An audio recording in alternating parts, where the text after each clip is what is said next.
Hello, this is my gateway game review for the game Dixit, which unfortunately my usual deficit of art skill is even more apparent in this absolutely jaw-droppingly beautiful game. Dixit is a game that combines the word-based theme introduction style of apples to apples with a welcoming appearance, which obviously in a gateway game can be of vital importance. Basically, Dixit is a game where you will have a hand of 6 cards.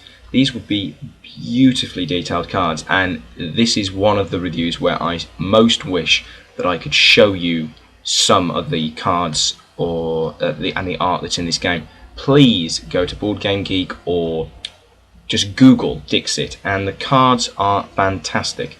Absolutely beautiful, imaginative, thought-provoking, everything. Weird, bizarre, creepy, funny, all sorts.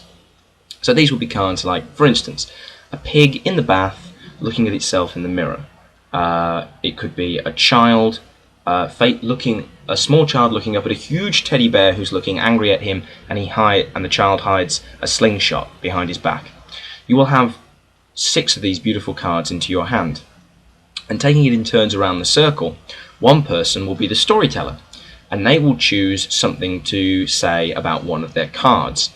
And this could be anything. It could be a sentence, a word, a sound, a quote, a song, whatever you want. So, for instance, if I had the pig in the bath looking in the mirror, I could say, "Beauty is in the eye of the beholder."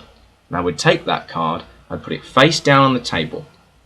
Now, everybody else at the circle has to choose one of their cards from their hand that they think looks or could be taken for beauty is in the eye of the beholder. So you could go very literal. Perhaps you've got a card with an eyeball on it, put it in. Perhaps you've got a card with somebody who's really physically ugly but is doing something kind in their card, you might put that in. But whatever you think could possibly convey beauty is in the eye of the beholder. So everyone puts their cards in face down. You take those cards, I take those cards, I'm the storyteller, and I shuffle them up.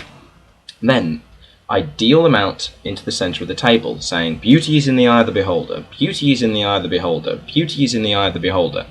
So I, as the storyteller, know which of the, let's say I'm playing with 4 other people, which of the 5 cards is my card, and everybody else at the around who's playing knows one of their cards is the card that they chose. However, their job now is to think which of the remaining 4 is actually my card.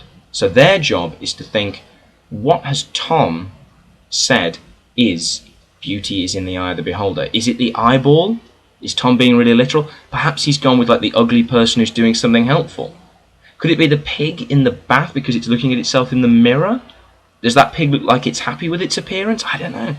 So everyone secretly chooses which of the 5 cards they're going to vote for, as thinking is my beauty is in the eye of the beholder cards. Everyone puts their votes face down on little tokens, and then once everyone's voted, everyone reveals. Anyone who picks my card successfully scores 3 points. If anyone does pick my card, I score 3 points for conveying it accurately. And now you're thinking, well, why don't you just say pig in the bath looking at itself in the mirror?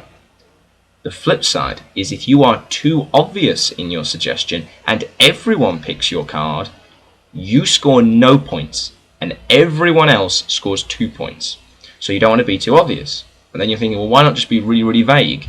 If you are too vague, if you are too abstract in your suggestion and no one picks you, you score no points, obviously. Everyone else scores 2 points. So the game is a balance of saying something that is going to resonate with some people, but perhaps not be too obvious. In addition, everyone else playing, if anyone picks their card, so for instance, someone sees the ugly person doing something kind, and somebody else at the group thinks, that was Tom's card, and puts their vote on it. In addition to any points that person scores because if they picked my card, they will get a bonus point for every person who chooses their card. So actually you can really make a lot of points if not only do you know which card is mine, but also you've done an excellent job of making your card fit with my storytelling. After you've done the scoring on the track, all the cards are picked up and discarded, everyone is given one new card, and the storytelling passes to the next person, and so on and so forth round the circle. It's a very simple game. So if we look at my hierarchy of gateway game importance, at the bottom we have Playtime. The playtime with Dixit is exceptionally variable. Technically, in the rulebook it says something along the lines of finish when all the cards are drawn, but this isn't necessarily important. You can play through as long as you like. I've done where we've played to 30 points, I've done where we've played to all the cards have gone. I've done where we said let's play for an hour, I've done let's play, and then you think, oh, let's play something else. Everyone gets one more turn.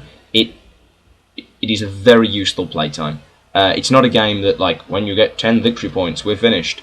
So that is fixed, or it takes, we'll play for 15 turns. You can play through as long as you want. Linking on from playtime is the combination of playing with new people and veteran players. Veterans can be very useful to play within this game because they can establish the style of storytelling. But the hardest thing in this game is looking at your 6 cards and trying to think of something that is going to be not too vague, not too clear. It can be a little bit intimidating for some people, but if you've got somebody who can give like a good example to start with, then that provides, oh, okay, so we're doing it like that. It sets the tone. You've got more of the problem, rather than new players, new board game players and veteran board game players, are perhaps existing friendships versus new friendships.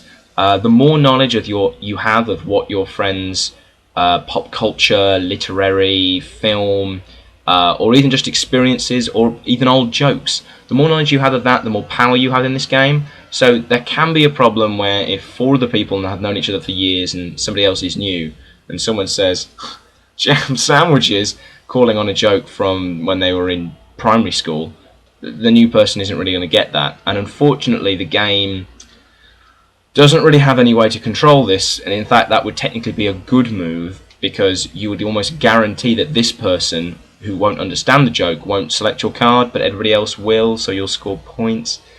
Really with that, I just try and steer people clear of doing things like that. I mean, you know, you have to draw a line somewhere. I mean, can you, if not everyone's seen Star Wars, can you not say a Star Wars thing?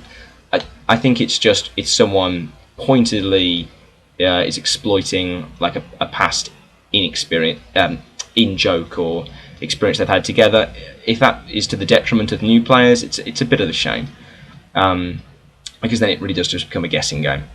Theme, there's really no theme to this game, so that's the bottom of the pyramid.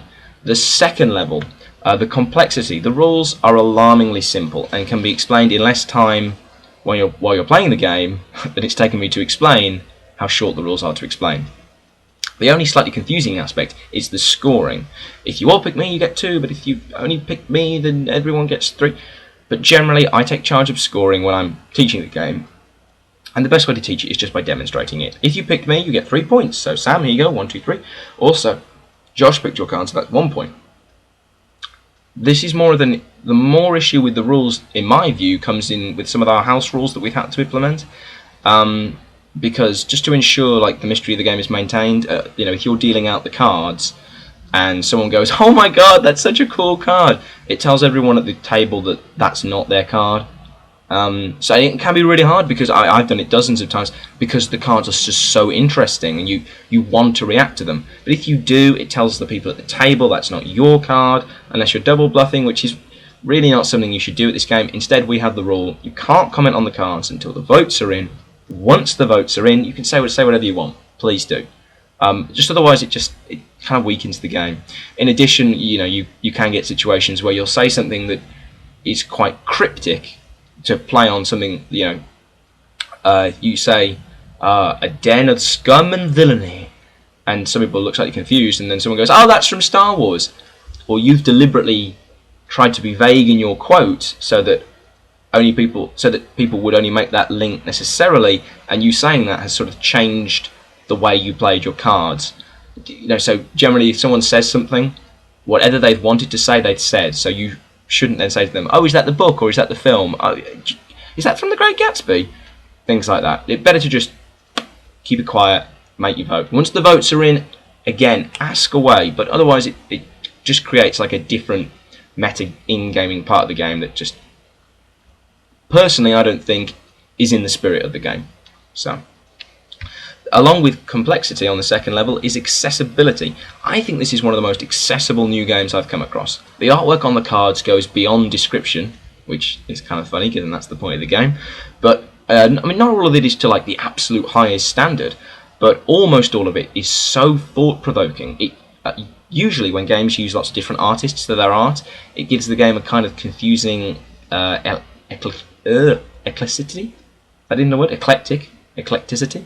But here, the different styles serve to evoke like different thoughts and feelings, which is exactly what the game's all about. The rabbit scoring meeples and the score track provide like a board game feel and appearance, which is useful as you're trying to introduce people to different games. The voting markers and the size of the cards are quite big. The nature of the cards provides a real tactile element that keeps people engaged. Sometimes when a game doesn't have any components, I kind of feel like people can drift away a bit easily with this big, beautiful deck of cards with these cardboard secret voting components, or in certain versions of the game where you have like a voting board and you slot in a peg. It really does give that you're doing something feel. And the staggering size of the deck of cards that comes with this game, keeps people wanting to know, what will I see next? What bizarre card will come out next that I'll see? And at the top of the pyramid, the fun of the game. This game really varies in its fun levels. Sometimes there will be a turn where a player might not have the most engaging cards in their hand, or might not be able to craft the most interesting storytelling, and the round falls a bit flat. However, this is only one round, lasting a couple of minutes. When you get an engaging story told, with such a plethora of possible cards to choose from, it's one of the most, and it sounds so cliche to say magical experiences it is, but this game does feel magic at times.